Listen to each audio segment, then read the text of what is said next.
Speaking எல்லாரும், this is Selvaraj from Certified Tata AI Life Insurance Advisor and Business Leader work பண்ணிட்டு இருக்கேன். இது வந்து ஒரு எஜுகேஷன் அவேர்னஸ் வீடியோ. இன்றைக்கி வந்து இன்றைக்கி ஒரு நியூஸ் வந்து நான் படித்தேன்.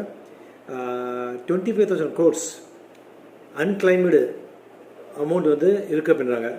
சோர்ஸ் வந்து பார்த்திங்கன்னா வந்து ஆர்பிஐ, எல்ஐசி, அப்போ இபிஎஃப்ஓ, மியூச்சுவல் ஃபண்டு ஏஎம்பிஐ இவங்க எல்லாமே வந்து சொல்கிறாங்க.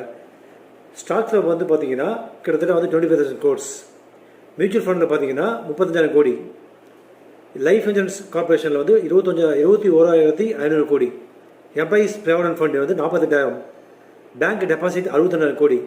இது எல்லாமே வந்து அன்கிளைமாக இருக்குது அப்படின்றாங்க. டியூ டு வந்து நீங்கள் லொக்கேஷன் சேஞ்ச் பண்ணியிருப்பீங்க, ப்ராப்பர் அட்ரஸ் கம்யூனிகேஷன் இருக்காது, ப்ளஸ் வந்து கிளைம் பண்ணாமல் வந்து இருக்கும், அட்ரஸ் வந்து மாற்றிருக்கோம். எல்லாமே வந்து ப்ராப்பராக வந்து அந்தந்த இதை வந்து நீங்கள் அப்டேட் பண்ணிக்க அப்படின்னா நீங்கள் கிளைம் பண்ண முடியும்.